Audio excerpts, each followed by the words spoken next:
Sorry sorry Anika, sorry. না না it's okay. একটু বলবা? হ্যাঁ, তোমার সাথে একটা কথা ছিল। বলো। তুমি রতন স্যারের কোচিং করো না? হ্যাঁ করি তো। আমি করি না তো, তাই একটু নোটস গুলা দিবা?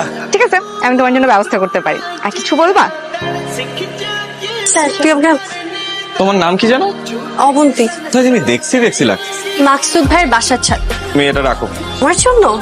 জি না, তুমি একটা পিচ্চি মেয়ে। ক্লাস 12 এর আনিকাকে চিনো? চিনি। গিয়ে এই লেটারটা দিবা। আনিকা আপু।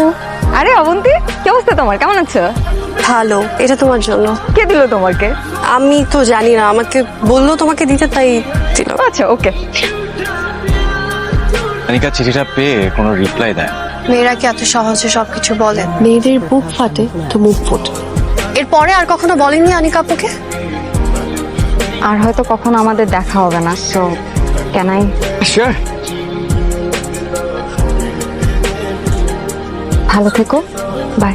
আমাদের এই ফিলিংটা যে আসলে কি এটা বুঝায় বলা সম্ভব না। আমি আনিকাকে পছন্দ করতাম, কিন্তু আমি আনিকাকে বলতে পারি। এটা নিয়ে যেমন আমার কষ্ট আছে, তার থেকেও আমি বেশি কষ্ট পাইছি আমার বন্ধু আমার সাথে বেইমানি করছিলাম। আপনিও এত সাধু হলে এই দুনিয়াতে চলা যায়?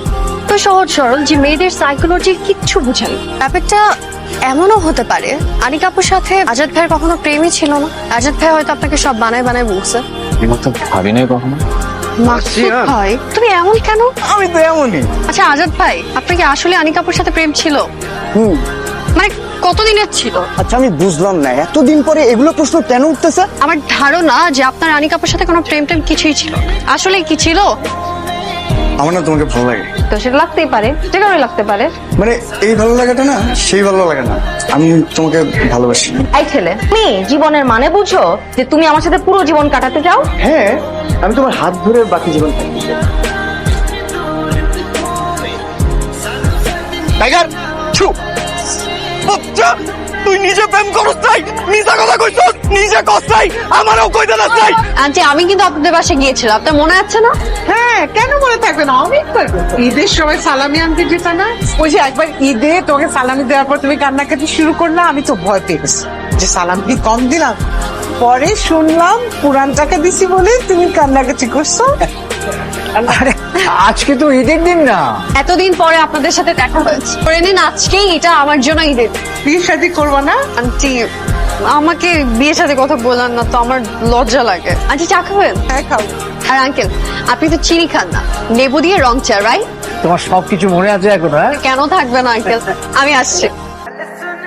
মেয়েটাকে আমার খুব পছন্দ হয়েছে। কি বলতেছো তুমি? তোদের দুজনকে তো খুব মানায়।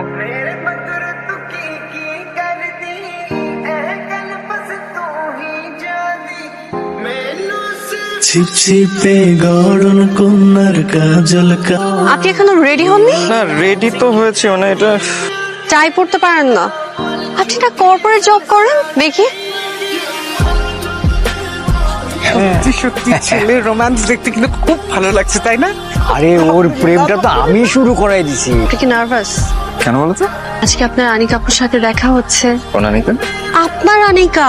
আপনি সম্ভব ভালো একটা মানুষ, আপনি সব থেকে ভালোটা ডিজার্ভ করেন, বুঝছেন মিস্টার? তোমরা এখানে দাঁড়িয়ে আছো, সব গেস্টরা আসছে, যাও। যাচ্ছি এই যে কি সুন্দর লাগতেছে তোমাকে মা, কারো নজর যেন না লাগে। যার নজর দেওয়া দরকার সেই তো তাকায় না, অন্য কারো নজর লাগবে না। আসছি। আনিকা, হ্যালো, আমি এক্ষুনি আসতেছি। আরে কই যাস? আনিকা, তুই রেডি হো।